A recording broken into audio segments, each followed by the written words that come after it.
안녕하세요. 멋진 아재입니다. 여러분도 이제 소득주도의 성장 정책은 다 아시죠? 쉽게 말하면 나한테 월급을 많이 줘서 소비를 많이 하게 되면 기업도 좋아지고 경제도 좋아진다는 경제 이론을 말합니다.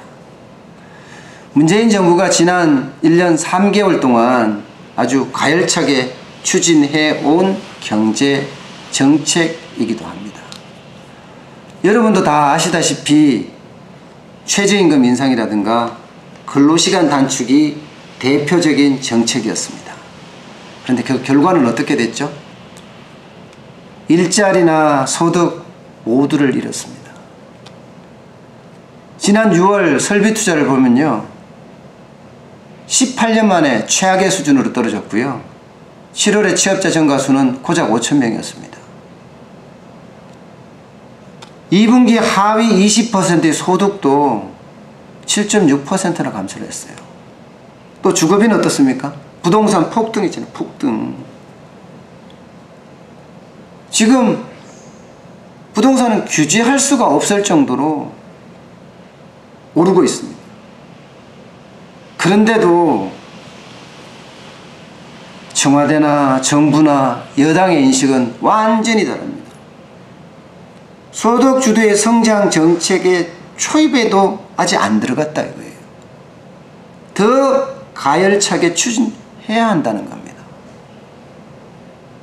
대기업 투자나 수출 주도의 성장은 과거 압축 성장 시대의 유물이라는 겁니다. 경제의 패러다임을 바꿔야 된대요. 가계소득을 늘려서 총수요 기반을 늘려야 한다는 겁니다. 이렇게 패러다임을 바꾸는데 고통이 없겠느냐는 거예요. 당연히 고통이 따르고 또 고통을 인내해야 한다는 겁니다. 와우. 과연 그럴까요? 이미 학계도 경제계도 소득주도의 성장은 실패한 정책이라고 비판하고 나선 상황이에요. 더 이상 돈 풀기식 정책은 안 된다고 목소리를 높이고 있습니다. 이대로 가다가는 남미처럼 재정이 고갈되거나 아니면 파산으로 이를 수도 있다고 지적하고 있습니다.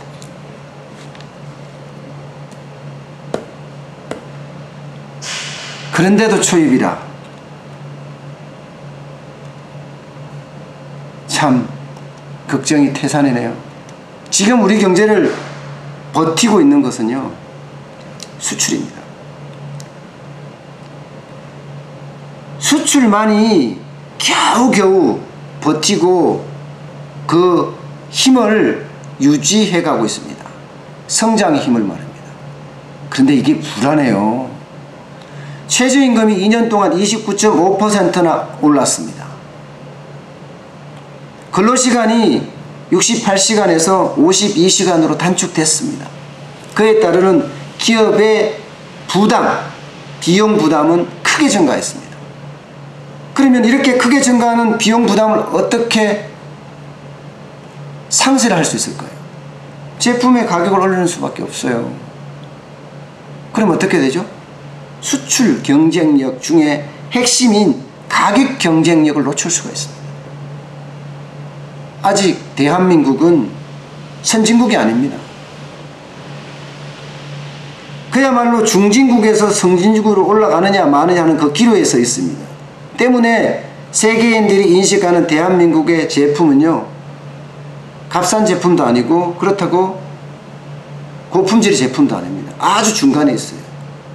여기에 가격 경쟁력이 빠진다면 수출도 엄청나게 타격을 받을 수 있습니다.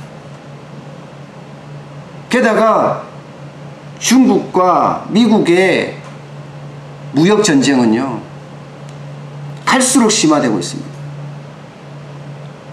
이렇게 되면 고래 싸움에 새우등 터진다고 대한민국은 어쩔 수 없는 직격탄을 맞을 수가 있습니다.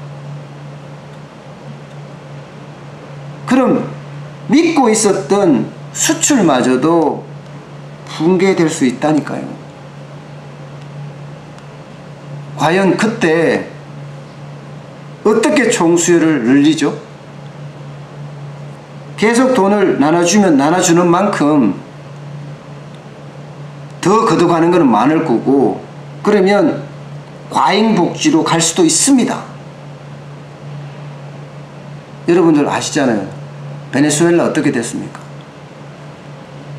석유가 엄청나게 나는 나라예요. 다 수출했죠. 그리고 그 돈을 나눠줬어요. 소득주도의 성장 정책의 일환이었죠. 근데 지금은요, 재정 고갈 정도가 아니라 근본적으로 망해버렸습니다. 나라에 있는 국민들이 다 조국을 떠나고 있어요.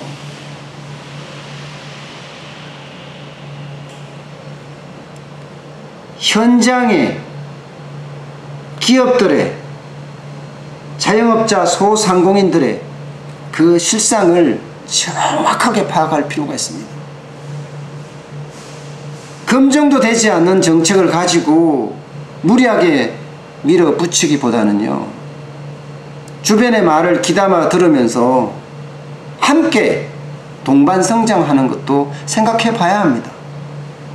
마이웨이, 정부의 정책이고 국민들의 생존이 달려있는 문제입니다. 마이웨이가 중요한 것이 아니라 함께 상생하는 경제를 만들어야 하는 게 중요합니다. 지금 재계나 학계에서는요, 뭔가 경착륙이 아니라 연착륙할 수 있는 방안을 이야기를 하고 있습니다. 최저임금은 어차피 올랐으니 업종별로, 지역별로 좀 차등을 하자. 그래서 연착륙 기반을 만들자. 근로시간 단축은 적어도 6개월, 많게는 1년에 걸쳐서 탄력적으로 적용을 하자. 복지는 계속해서 무한적으로 늘릴 것이 아니라 우리 경제 규모에 맞게끔 아주 합리적인 복지를 추진을 하자 하고 대안을 내고 있습니다. 여기에도 귀를 기울여서 대한민국이 함께 발전할 수 있는 그런 상황을 열어야 되지 않겠습니까? 오늘 여기까지 하겠습니다. 고맙습니다.